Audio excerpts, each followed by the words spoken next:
조금 전에 지금 국회 상황입니다. 당 대표 비대위원장실 앞으로 기자들이 지금 몰려 있고요. 오늘 아침 출근길입니다. 출근길에서 한동훈 위원장이 기자들의 질문에 답변을 했는데요. 잠시 뒤에 어떤 얘기를 했는지는 들어오고 있습니다만 직접 들어보시고 일단 가장 중요한 얘기, 저의 임기는 총선 이후까지로 알고 있다. 이렇게 얘기했네요. 네, 맞습니다. 총선까지 계속 임기를 지키겠다는 의지를 피력한 건데요. 사실상 어제부터 한동훈 위원장이 대통령실로부터 사퇴 요구를 받았다 이런 보도가 잇따르고 있었잖아요. 예. 그래서 오늘 사실은 국회에 출근을 할 것이냐 말 것이냐도 관심이었는데 예정된 비대위 회의와 인재영입 일정을 모두 소화하려는 의지로 저렇게 국회에 출근하는 모습이 오늘 아침 포착이 된 겁니다. 기자들이 당연히 한 위원장을 기다리고 있었고 질문을 했습니다. 사퇴 요구에 대한 입장이 무엇이냐 이렇게 물었는데 예? 한 위원장이 내가 부족하지만 그동안 최선을 다해왔고 선민후사하겠다 이런 입장을 분명하게 밝혔고요. 대통령실이 당무 개입을 한다는 비판이 있다 이런 얘기에도 제가 평가는 하지 않겠다 이렇게 얘기를 하면서 그 과정에 대해서는 제가 사퇴 요구를 거절했기 때문에 구체적인 내용에 대해서는 말씀을 안 드리겠다 이런 답을 하면서 사실상 대통령실에 사퇴 요구가 있었다라는 점을 한 위원장을 통해서 확인을 해볼 수가 있었습니다. 사퇴 요구가 있었던 건 사실이었군요. 네, 맞습니다. 그렇군요. 자, 그러면서 국민의힘에서는 당 비대위원장으로서 당의 일하는 것이 바로 국민에 위한 정치이고 자신의 임기는 총선 이후까지다. 자, 총선까지는 본인이 이번 총선 책임지고 진행하겠다. 자, 그러니까 사퇴 요구를 사실상 일축한 겁니다. 다시 한번. 자, 자세한 얘기는 잠시 뒤에 다시 나누겠습니다만 한동훈 위원장의 발언이 직접 들어오기 전에 자, 최병묵 의원님, 네. 제일 먼저 제일 중요한 거 지금 이 상황 어떤 상태라고 어떤 상황에 와 있는 거라고 진단하십니까? 그러니까 김경률 비대위원이 이제 주도가 돼서 김건희 여사 명품백 수수 논란에 대한 해명 요구를 했었죠. 예. 사실은 다른 사람, 예를 들어서 뭐 하태경 의원이나 아니면 이수정 교수가 얘기했을 때까지만 해도 이렇게 민감하게 반응하지 않았습니다. 그런데 이제 한동훈 그 비대위원장의 뭐 어찌 보면 어느 언론 매체를 보니까 뭐 김경률 비대위원이 한동훈 위원장의 입이다 뭐 이렇게까지 얘기가 되고 있으니까. 예. 그리고 김경률 비대위원이 얘기를 한 직후에 이제 한동훈 비대위원장이 자 이런 문제에 관해서 국민들의 눈높이 얘기를 했단 말이죠. 그러니까 이게 한동훈 비대위원장의 무게가 실려 있는 발언이구나 하고 용산에서 판단을 한 것으로 보이고요. 예. 그렇게 되니까 이제 김경률 비대위원과 한동훈 위원장을 한 세트로 해서 아마 사퇴 압박을 하고 있는 것이 아닌가 이렇게 보이는데 물론 기타 다른 여러 가지 시각도 있을 수 있습니다. 근데 저희가 그걸 확인할 만한 어떤 뚜렷한 근거도 없기 때문에 일단은 외형에 나타난 것만 놓고 보면 그 대충돌이다 이렇게 얘기를 할 수가 있겠죠. 예, 자 그런 상황에서 조금 전에 한동훈 위원장이 출근길에서 기자들의 쏟아지는 질문에 이렇게 얘기했습니다. 직접 들어보시죠. 저는 4월 10일 총선이 우리 국민과 이 나라의 미래를 위해서 정말 중요하다고 생각합니다. 그렇기 때문에 제 모든 것을 아낌없이 쏟아붓겠다는 각오로 이 자리를 받아들였고 제가 부족하지만 그동안 최선을 다해왔습니다.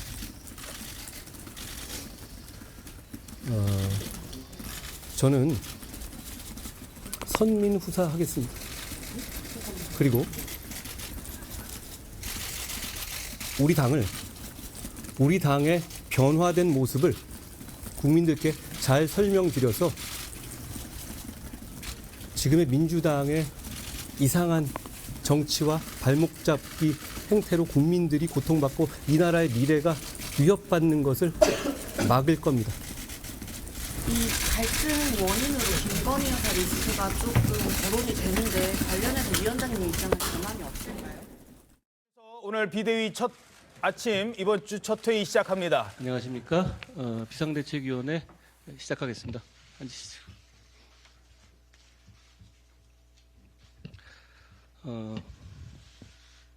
여전히 더불어민주당은 가짜 뉴스를 핑퐁 치듯이 자기들끼리 주고받으면서 키우고 아니면 말고 하고 넘어가는 식으로 정치하는 행태를 계속하고 있습니다. 비근한 예로 최근에 박은식 의원에 대한 정말 말도 안 되는 가짜 뉴스를, 정말 그거는 저는 그랬거든요. 박 의원님 만약에 진짜로 그렇게 5.18을 폭동이다라고 정말로 강하게 주장하셨다면 저는 그걸 보고 저도 이분은 같이 갖기 어렵겠구나 생각했어요. 그런 사람이라면. 그런데 저는 이제 그 사실 무슨 얘기냐면 가짜 뉴스의 힘이 그런 거거든요. 저도 그렇게 걱정되고 그런 겁니다. 그런데 저처럼 이렇게 뉴스 고관여층 같은 경우는 그 이유를 찾아보지만 그렇게만 생각하고 넘어가는 분들도 대단히 많을 겁니다. 그러니까 정청래 같은 분이 그걸 게시하고 권칠승 수석 대변인이 그걸 나와서 읊어대고, 이런 식의 정치는 대한민국을 굉장히 후진적으로 만드는 겁니다. 과거에 청담동 술자리 의혹도 그랬죠. 그때 그 말도 안 되는 내용을 이재명 대표가 참석한 자리에서 동영상으로, 이런 자리였겠죠? 틀었습니다. 저는 그분들한테 단 한 명으로부터 사과를 받은 바가 없습니다. 저는 이번 선거 내내 민주당이 가짜뉴스를 끊거나 민주당이 저런 태도가, 가짜뉴스를 풀어놓고도 사과하지 않는 태도가, 권칠승 대변인은 그냥 게시물만 논평을 철회한다 이런 얘기만 놓았더라고요. 근데 논평 철회라는 게 가능합니까? 나간 말을 어떻게 철회한다는 거예요?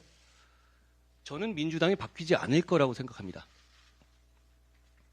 그렇지만 이제 우리가 바뀔 겁니다. 우리는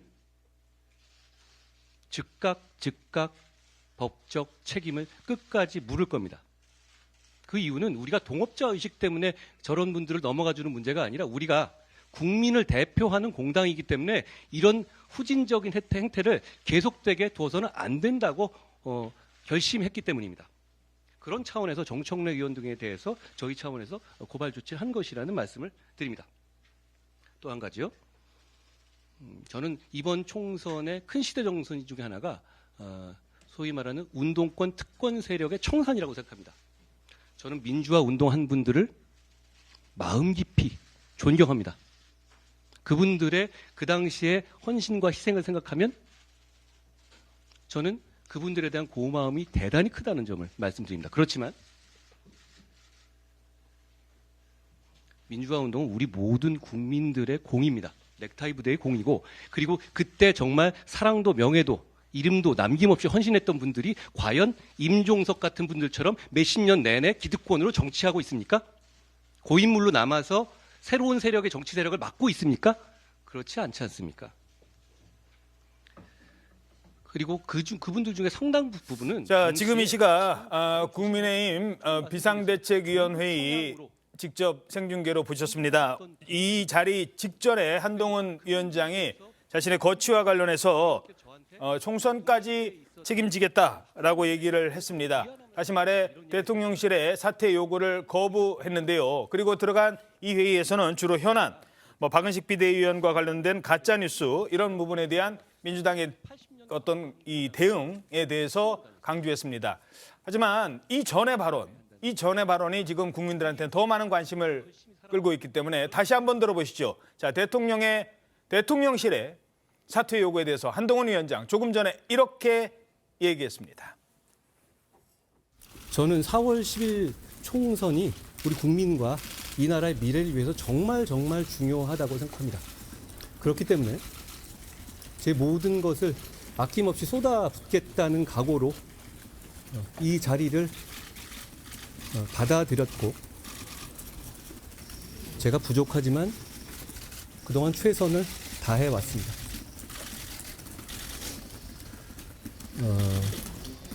저는 선민후사하겠습니다. 그리고 우리 당의 변화된 모습을 국민들께 잘 설명드려서 지금의 민주당의 이상한 정치와 발목 잡기 행태로 국민들이 고통받고 이 나라의 미래가 위협받는 것을 막을 겁니다. 이 갈등 원인으로 김건희 여사 리스크가 조금 거론이 되는데 관련해서 위원장님 입장은 전망이 어떨까요? 제 입장은 처음부터 한 번도 변한 적이 없습니다. 자, 이러면서 최고위가 지금 진행되고 있습니다. 자, 조금 전에 했던 발언, 송국권 국장님 어떻게 해석하십니까? 일단 어제는 SNS로 기자들에게 공개가 됐어요. 한동훈 그 위원장의 입장이 SNS로 공개가 됐을 때는 국민 보고 나선 길인데 할 일을 하겠다 이렇게 했거든요. 예. 그리고 그 이후에 밤새 이 용산과 그 한동훈 위원장 간에 뭔가 지금 조율이 이루어지지 않겠느냐는 예상이 있었는데 예. 아침에 출근길에 이렇게 이야기했다면은 그 조율이 지금 거의 없었거나 아니면 무산됐다고 봐야 되거든요. 예. 어제와 같은 입장이에요. 오늘은 직접 기자들에게 제 임기는 총선 이후까지로 알고 있다 이렇게 이야기하는 것은 비대위원장 임기는 다음 전당대회를 열어서 새 지도부가 나올 때까지입니다. 그러니 총선 끝나고 니까 계속 이 직을 수행을 하겠다. 어제 그 공지를 통해서 밝힌 입장과 무관하지 않아요. 똑같아요. 똑같으니까 어떤 진전이 없었다고 봐야 되는데 밤새는. 그런데 그럼 왜 이런 사태가 발생을 했느냐. 용산 대통령실에서 지금 나오는 이야기는 표면적으로는 사천입니다. 사천. 그러니까 공천권을 사유화했다. 개인적인 공천이다. 예, 시스템으로 해야 되는데 이것을 그때 원희룡 장관을 그 괴양을 여기에 대해서는 별 문제 삼지 않고 있는데 김경률 비대위원을 마포 의뢰하겠다는 것 이것을 지금 문제 삼고 있거든요. 그러면 왜 이것을 문제 삼느냐? 김경률이기 때문에 문제를 삼는 것 같아요. 그래서 내부에서는 표면적으로는 사천 때문에 용산이 이 퇴진을 요구했다 이렇게 되지만 예. 그건 표면적인 거고 내부적으로는 김건희 여사의 그 디올백과 관련해서 김경률 회계사가 아주 강한 발언을 했거든요. 예. 강한 발언을 했고 거기다가 그 이후에 김경률 그 비대위원회 발언 이후에 여러 사람들 이수정 교수나 또 뭐 하태경 의원이나 다 같은 발언을 했고 또 한동훈 비대위원장도 거기서 국민이 걱정할 만한 부분이 있다. 국민 눈높이에서 생각할 문제다 이렇게까지 했거든요. 그렇죠. 자 그러면 김경률 그 발언에 왜 그렇게 용산이 이 사퇴를 요구할 정도가 됐을까? 김경률을 발탁을 한 한동훈까지. 예. 그거는 저는 왜 화가 났을까? 저는 이게 전후 맥락을 보니까는 그 김경률 회계사가 이야기했던 마리 앙투아네트 프랑스 왕비, 루이 16세 왕비 거기에서 사치 이야기를 했거든요. 뭐 빵이 없다고 하니까 빵 없으면 케이크 먹으면 되지라고 했다던 근데 그 말도 아전이라는 이야기도 있어요. 예, 뭐 어쨌든 그때 오스트리아에서 그 프랑스로 정략 결혼을 했는데 그렇죠. 프랑스에서 상당히 이 어떤 그 압박을 받은 그 이야기도 있어요. 그런데 어쨌든 그것은 자체하고 마리 앙투네트의 사치를 이야기를 했는데 그래서 저 사치 때문에 프랑스 혁명이 터졌다는 이야기까지 해버렸거든요. 그러면 윤석열 대통령이나 용산에서 받아들일 입장에서는 마리 앙투네트와 김건희 여사를 동전해 놓은 겁니다. 어허. 그런데 마리 앙투네트가 사치, 보석 이런 것뿐이 아니고 재임 기간 중에 여러 가지 스캔들이 스캔들이 있었다는 그 기록이 있어요. 근데 나중에는 이제 그 기록이 이 프랑스 안에서 그 오스트리아에서 넘어온 적국의 왕비니까 그 함정이다 모함이라는 이야기도 있지만 아무튼 거기까지 지금 비유를 했다는 점이 문제가 되는 거잖아요. 그렇죠. 마리 앙투네트와 비교를 했다는 점이 가장 큰 문제가 됐기 때문에 이 문제는 김경률 그 회계사 김경률 비대위원의 어떤 거치 문제로 끝나지 않고 이게 상당히 좀 앞으로 파급이 커질 것 같은 좀 그런 조짐이 보입니다. 자, 지금 생중계 화면으로 지금 보시는 화면이 지금 이 시각 그 진행되고 있는 최고위 회의 내용인데요. 비대위 회의 내용인데요. 혹시라도 김경률 회계사, 김경률 비대위원도 한마디 한다면 잠시 뒤에 혹시 입장 변화가 있는지 유감 표명이라도 있는지 좀 들어보도록 하겠습니다. 자, 지금 상황 어떻게 진단하십니까? 아유, 이게 뭐 대통령을 이렇게 보면은요.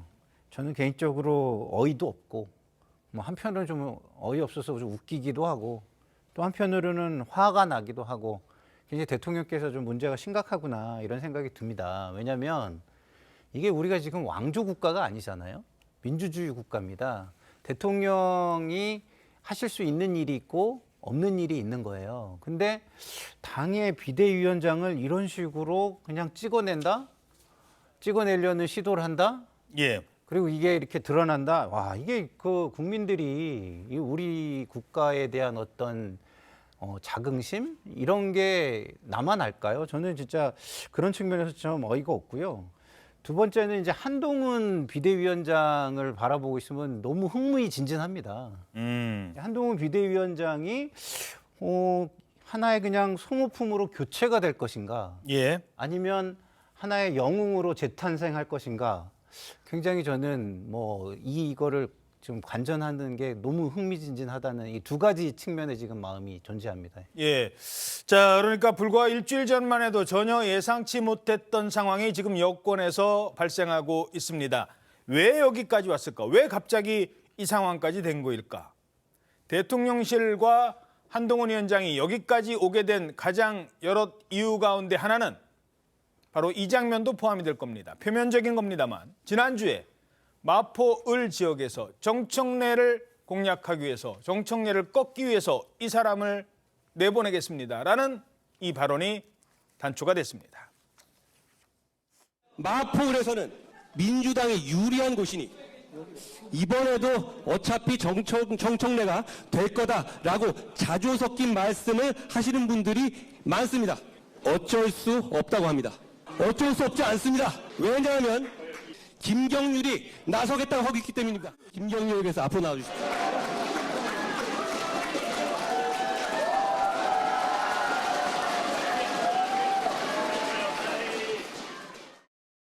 자, 최병무 의원님, 저 장면에서 대통령실에서는 뭐가 문제가 있다고 보는 걸까요?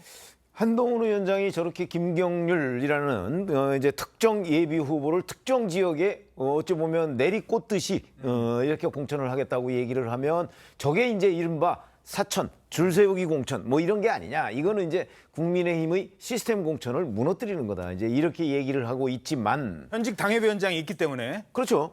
있지만 그거는 또 뭐 전후 과정이 좀 다른 얘기가 될 수 있어요. 그런데 이제 문제는 김경률 비대위원과 한동훈 위원장의 저 장면이 정말 용산 대통령실의 심기를 그렇게 건드렸을까 하는 부분에서 물론 저것이 매끄럽지는 못했어요. 왜 그러냐면 현직 당협위원장이 있는 상황이고 현직 당협위원장이 그 예비후보로 등록은 안 했지만 출마 의사가 있단 말이죠. 근데 그걸 무시하고 저런 식으로 얘기를 하면 뭐 사실상 전략 공천하는 거나 거의 마찬가지 효과 아니냐. 이제 이런 반발 뭐 충분히 있을 수 있어요. 그거는 이제 좀 매끄럽지 못했던 측면이고. 예. 그러나 이런 매끄럽지 못했던 측면을 가지고 한동훈 비대위원장의 사퇴를 대통령실에서 요구할 수 있느냐? 저는 그건 아니라고 보거든요.